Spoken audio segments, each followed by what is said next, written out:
Assalamualaikum warahmatullahi wabarakatuh. Perkenalkan, nama saya Afrina Liana Ramadhani dengan NPM 2254071012, mata kuliah Motor Bakar dan Traktor Pertanian dengan dosen pengampu Bapak Dr. Mareli Talaumbanua STP MSc. Nah, di sini saya bakal ngejelasin materi yang berjudul motor bakar bensin 4 tak. Sebelumnya, motor bakar itu terdiri dari dua jenis. Yang pertama, motor bakar 2 tak dan motor bakar 4 tak. Yang menjadi perbedaan dari kedua motor bakar ini terletak pada jumlah langkah pada siklus pembakaran dari masing-masing mesin.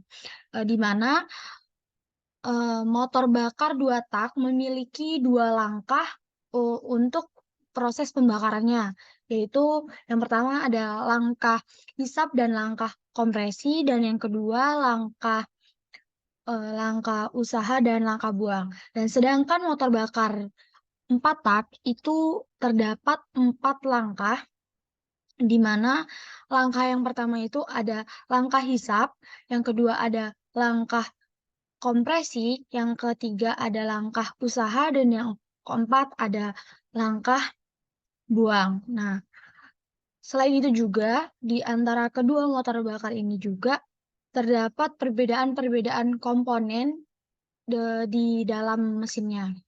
Nah, mungkin langsung lanjut aja di sini karena sesuai judul, saya akan ngebahas motor bakar bensin 4 tak. Nah, di sini ada sejarah motor bakar bensin. Nah, awalnya otomatis itu dimulai dari motor 4 tak di mana menggunakan bahan bakar bensin. Eh, dapat dikatakan sebagai bentuk pendorong otomotif modern yang ditemukan oleh penemu dari Jerman yaitu Nikolaus Otto pada tahun 1876. Lalu diteruskan oleh insinyur yang berasal dari Jerman yaitu Karl Benz dan menemukan beberapa teknologi mobil secara umum dan dikenal sebagai penemu automobil. Nah, selanjutnya eh, Karl Benz mendapatkan paten di Jerman pada tahun 1986. Lalu di Amerika, John W. Lambert menemukan mobil yang bertenaga bensin pada tahun 1891.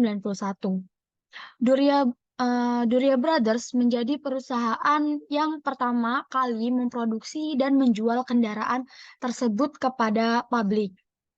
Eh, mobil pertama, mobil pertama mesin pembakaran yang ada di dalam itu menggunakan bensin dibuat hampir bersamaan pada tahun 1886 oleh penemu dari Jerman yang bekerja secara terpisah yaitu Carlsbad pada 3 Juli 1886 di Mannheim dan Gottlieb Daimler dan Wilhelm Maybach di Stuttgart. Nah, mungkin itu sejarah singkat yang bisa saya jelaskan dari motor bakar bensin ini. Lalu selanjutnya ada klasifikasi motor bensin 4 tak, di mana dari namanya motor bensin 4 langkah itu eh, setiap siklusnya terjadi dalam 4 langkah, di mana 4 langkah torak atau sama dengan 2 kali putaran poros. Yang mana pada dasarnya prinsip kerja pada motor bensin terdiri dari 5 hal, yaitu yang pertama, pengisian campuran udara dan bahan bakar. Yang kedua, pemampatan atau pengkompresian campuran udara dan bahan bakar. Yang ketiga, ada pembakaran campuran udara dan bahan bakar. Yang keempat, pengembangan gas hasil pembakaran. Dan yang kelima, pembuangan gas bekas. Lalu di sini ada komponen utama dari motor bensin dan fungsi-fungsinya. Eh, Komponen dari motor bensin ini terbagi menjadi dua. Yang pertama ada komponen bergerak dan yang kedua ada komponen tidak bergerak. Nah, di dalam komponen bergerak itu ada 3 bagian. Yang pertama ada piston, poros engkol, dan flywheel. Lalu di komponen yang tidak bergerak itu ada Yang pertama ada kepala silinder, blok silinder, intake manifold, exhaust manifold, carter atau bak oli. Nah, di sini saya bakal ngejelasin dari masing-masing bagian-bagian yang tadi. Yang pertama itu ada piston. Piston itu adalah komponen mesin yang membentuk ruang bakar bersama-sama dengan silinder blok dan silinder head. Di mana piston juga yang akan melakukan gerakan naik turun dari titik mati atas ke titik mati bawah untuk melakukan siklus kerja mesin. Serta piston harus mampu meneruskan tenaga yang dihasilkan tenaga hasil pembakaran ke crankshaft.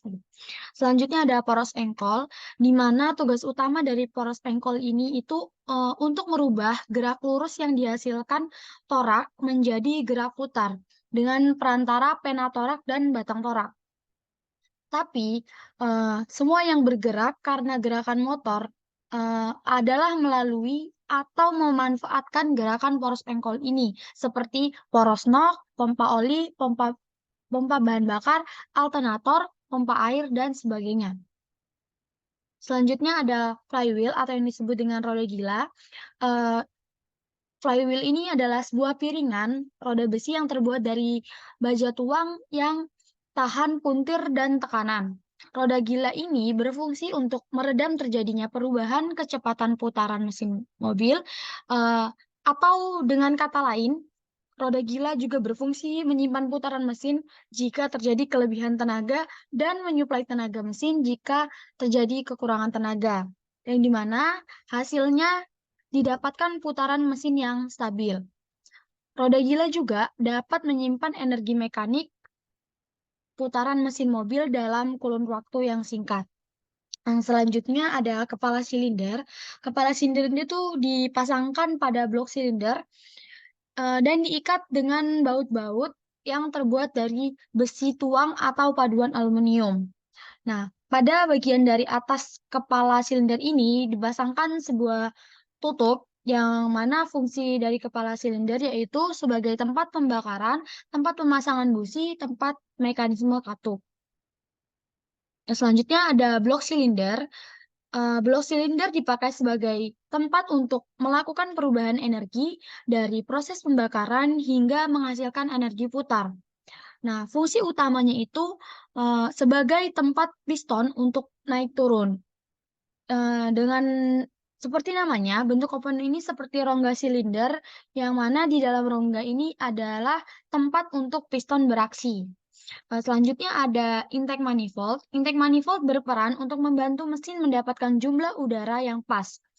Intake manifold juga berfungsi untuk mengatur aliran dan volume udara sesuai keperluan mesin karena setiap mesin memiliki kebutuhan udara yang berbeda antara satu dengan yang lainnya. Selanjutnya ada exhaust manifold. Exhaust manifold itu berfungsi sebagai saluran buang dari gas sisa pembakaran, di mana saluran ini juga tidak memiliki mekanisme katup karena memanfaatkan pergerakan piston untuk buka tutup saluran. Yang selanjutnya itu ada carter atau bak oli. Carter atau bak oli itu berfungsi untuk menampung pelumas pada mesin agar oli itu selalu ada. Jadi sehingga tidak akan terjadi mesin itu cepat panas yang mengakibatkan komponen itu akan saling bergesekan dan membuatnya cepat rusak gitu. Lalu yang selanjutnya itu ada proses dan langkah-langkah torak motor bakar bensin 4 tak. Nah, yang pertama itu ada langkah hisap. Langkah hisap itu ketika piston bergerak dari titik mati atas ke titik mati bawah. Lalu, campuran udara dan bahan bakar itu diisap ke dalam silinder, di mana katup isap itu terbuka dan katup buang itu tertutup. Jadi, eh, ketika piston gerak ke bawah, itu akan menyebabkan ruang silinder menjadi vakum, lalu masuknya campuran antara bahan bakar dan udara ke dalam silinder, dan disebabkan adanya tekanan udara dari luar. Yang selanjutnya ada langkah kompresi. Langkah kompresi itu ketika piston bergerak dari titik mati bawah ke titik mati atas. Nah, pada langkah ini, campuran udara dan bahan bakar itu dikompresikan atau dimampatkan. Nah, ketika katup eh, katup isap dan katup tutup itu tertutup. Jadi udara di dalam ruang silinder itu benar-benar vakum gitu, benar-benar dimampatkan. Nah, ketika torak mulai naik dari titik mati bawah ke titik mati atas, campuran udara dan bahan bakar yang tadi itu diisap lalu dikompresikan ke dalam ruang silinder itu. Nah, berakibat tekanan dan temperatur yang ada di dalam ruang silinder itu menjadi naik sehingga akan mudah terbakar. Nah, selanjutnya itu ada langkah usaha. Nah, langkah usaha itu ketika si piston bergerak dari titik mati atas ke titik mati bawah, di mana mesin ini akan menghasilkan tenaga untuk menggerakkan kendaraan. Namun, sebelum torak mencapai ke titik mati atas, pada saat langkah kompresi, busi itu akan memercikan eh, api gitu, sehingga eh, campuran antara udara dan bahan bakar yang sudah dimampatkan di dalam ruang silinder tadi itu eh, setelah dikompresikan, dia akan terjadi pembakaran karena kekuatan dari tekanan gas pembakaran yang tinggi itu akan mendorong torak ke bawah. Nah, usaha inilah yang akan menjadi tenaga bagi mesin sehingga mesin itu bisa eh, terputar gitu, bisa berjalan. Lalu selanjutnya ada langkah buang, di mana piston itu bergerak dari titik mati bawah ke titik mati atas. Nah, ketika si piston ini bergerak dari titik mati bawah ke titik mati atas, gas ini akan terbakar, eh, gas yang terbakar tadi, sisa pembuangan tadi itu dibuang, dibuang dari ruang silinder itu, dari dalam silinder, berbarengan bersama piston naik ke atas, ke titik mati atas. Nah, si piston itu mendorong udara bekas pembakaran tadi itu ke ke luar dari silinder. Nah, ketika torak mencapai titik mati atas, akan mulai bergerak lagi untuk perpindahan berikutnya itu. Balik lagi ke siklus awal gitu, ke langkah hisap gitu. Jadi itu tadi langkah-langkah yang ada di dalam motor bakar bensin 4 tak. Nah, di sini tuh ada gambar-gambarnya. Ini yang pertama ada langkah hisap, yang kedua ada langkah kompresi, langkah usaha, dan langkah buang. Nah, di dalam langkah buang ini itu sisa pembakarannya itu biasa disebut CO2 dan keluar itu dari knalpot ya, knalpot. Selanjutnya itu ada sifat-sifat motor bakar bensin 4 tak. Yang pertama itu sifatnya ada dalam 4 langkah, torak terdapat dalam satu langkah ekspansi. Yang kedua, pemakaian bahan bakar lebih hemat dan kerugian dari gas-gas yang terbuang itu sangat minim. Lalu konstruksinya lebih rumit dan biaya pembuatannya lebih mahal. Nah, selanjutnya ada dengan ukuran piston dan putaran yang sama, itu dia menghasilkan daya yang lebih kecil dan sisa pembuangannya gasnya itu dia lebih sempurna. Nah, di sini ada kelebihan dan kekurangannya. Kelebihan dari motor bakar bensin patak ini itu yang pertama ada dia itu lebih hemat bahan bakar. Yang kedua, tidak menggunakan oli samping sehingga dia lebih ekonomis. Yang ketiga ada tenaga yang dihasilkan lebih besar dan stabil. Yang keempat ada asap yang dihasilkan dari proses pembakaran itu ramah lingkungan. Jadi tidak menyebabkan minim gitu, bukan tidak, minim menyebabkan polusi udara. Selanjutnya itu ada kekurangan. Kekurangannya itu dia itu perawatannya relatif sulit.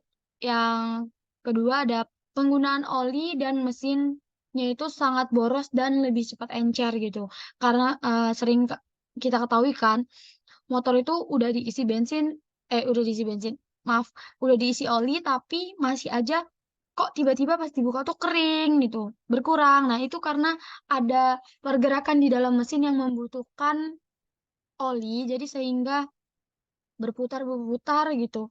Panas jadi dia menjadi encer, menjadi apa ya, menjadi encer, menjadi berkurang gitu. Yang selanjutnya itu ada suara mesinnya lebih kasar dan konstruksi mesinnya itu lebih rumit gitu. Nah, mungkin cukup itu saja materi yang bisa saya sampaikan dan jelaskan.